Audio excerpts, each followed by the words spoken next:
There's some part of her that doesn't want him to be an equal. She wants him to be an authority figure. If a guy tries to get authoritative in bed, but isn't in the rest of life, then it doesn't resonate with her subconscious. Her subconscious goes, who the f*** are you to talk to me like that?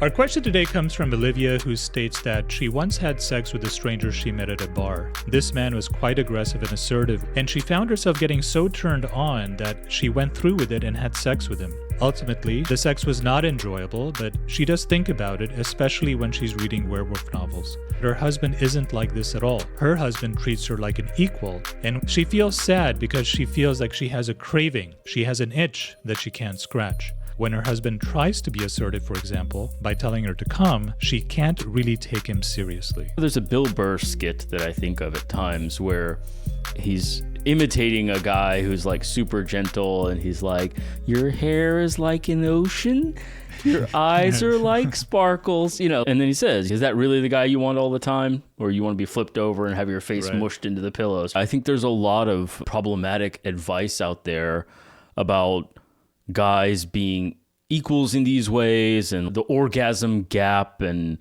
all this kind of thing. And then you read something like this where she's with a guy who has a fairly small orgasm gap, gets her off, and she's craving this other type of sex because it's not just about orgasms. So sex is not just about the orgasm, it's about the experience as a whole and what it means. And what it means between her and her husband is it's about love. It's about affection. It's romantic. It has that interactive, loving quality. As I've said so often, love as a kink. That's the kink that he is scratching, that the other guy didn't. And that's why the sex was bad as soon as it started. But she wants other kinks addressed, and those are not being met. And the bigger issue here is that their equality has degraded her respect for him in some way. Maybe not her respect for him as a person, but her respect for him as a sexual being, as a man in some sense. And that's the feeling of not taking him seriously, is because in the rest of their lives, he is not an authority figure for her. He is an equal, which to her is lesser. There's some part of her, at least sexually, and I would argue probably even non-sexually, that doesn't want him to be an equal. She wants him to be an authority figure in her life. Right. And that is missing, and it can't just be, as far as it seems in this question for her, it can't just be a bedroom thing. It needs to be a lifestyle thing, or she can't take it seriously in bed. And I think a lot of women have this trouble, is that if a guy tries to get authoritative in bed, but isn't in the rest of life, then it doesn't resonate with her subconscious. Her subconscious goes, who the fuck are you to talk to me like that? We're just equals. The challenge then is that then she's really going to need a restructuring of that relationship that may challenge her in other ways. Hey all, this is Athos. If you're enjoying this content and you'd like to see more, please be sure to spank that subscribe button. It's been very naughty. And if you'd like to have your question answered on the show, please feel free to ask us by email at deeperkink@gmail.com or click the link in the description below to complete the form. Now, back to the show. The challenge then is that then she's really going to need a restructuring of that relationship that may challenge her in other ways. Is she really ready to have her husband as an authority? Number two, does he want to be an authority? Does he want to step into that role? He may, I think there's so much political discourse now about he may intuitively want that in his soul of souls, but he may also have a hard time saying, yeah, you know what?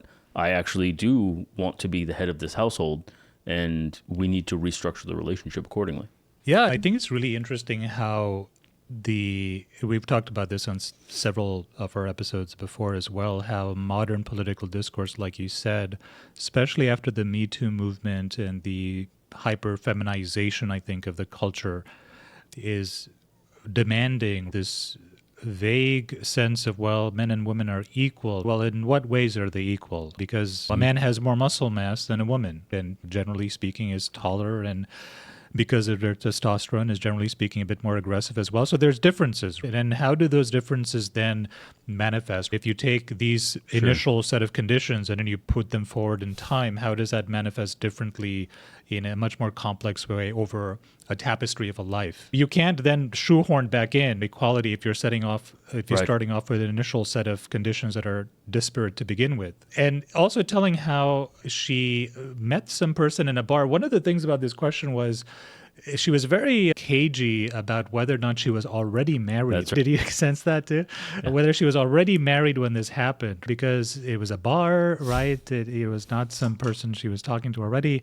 And now she's reflecting back on her own husband. I mean, the juxtaposition between the man she met in the bar and the husband seemed just a bit too close together. And there was a little bit of a caginess about how approximately connected in time these two events were. And this is not an uncommon mating strategy. Is you marry the beta so that he provides, and then you fuck the alpha, and you cheat on your husband with. That's not an uncommon strategy. And I've run into this a lot in my relationships where the partner I'm with and probably my most recent 3 partners probably all had this same issue is, hey, the sex is phenomenal, the intimacy is phenomenal, but it is demanding to be submissive all the time.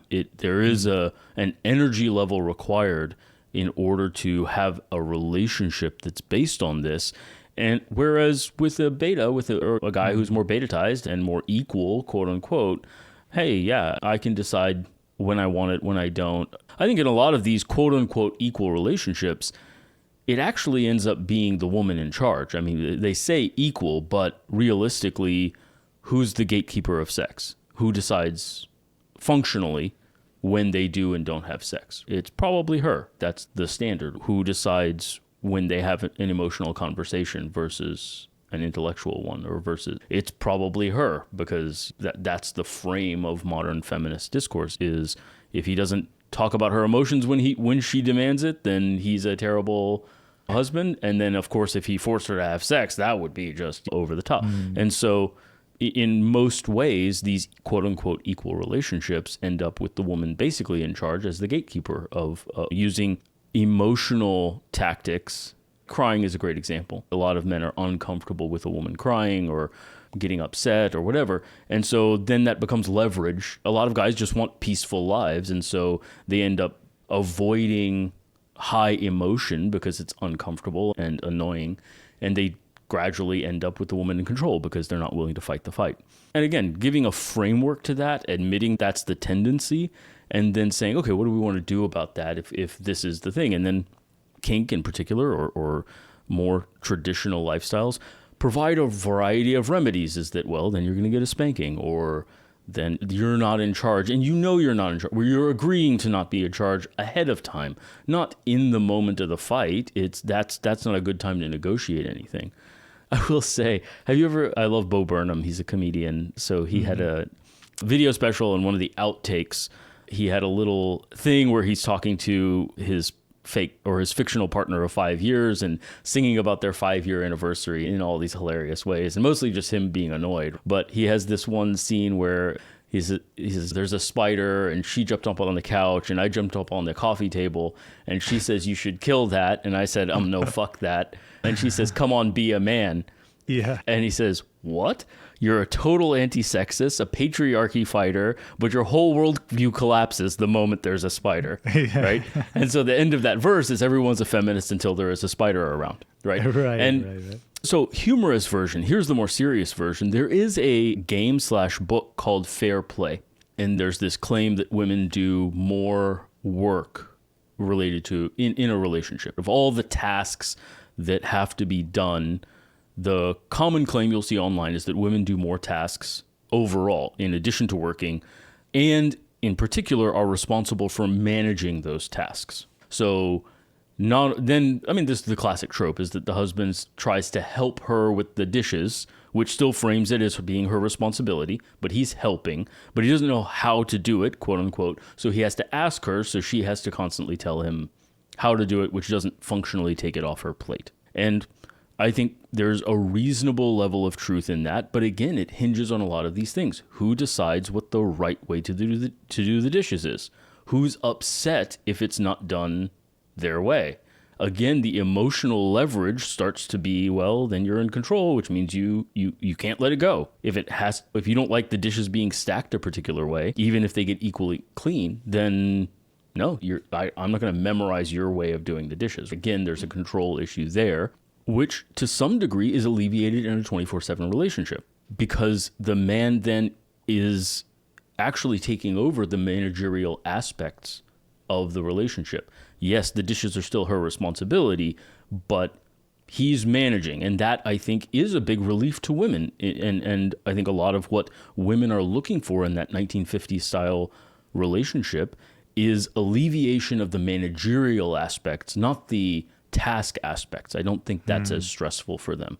And in that Fair Play book, her recommendation is to sit down and basically try and write out a comprehensive list of all the tasks that are accomplished on a monthly basis. And then say, okay, we're going to try and divide this up equally in terms of what we prefer, what we don't, what we take more seriously, what we don't. And she talks a little bit about like the control issue and so on and so forth. And she says, look, if you're taking control over a task, it's planning, implementation, and execution. Like, it's all of it. You can't ask me how.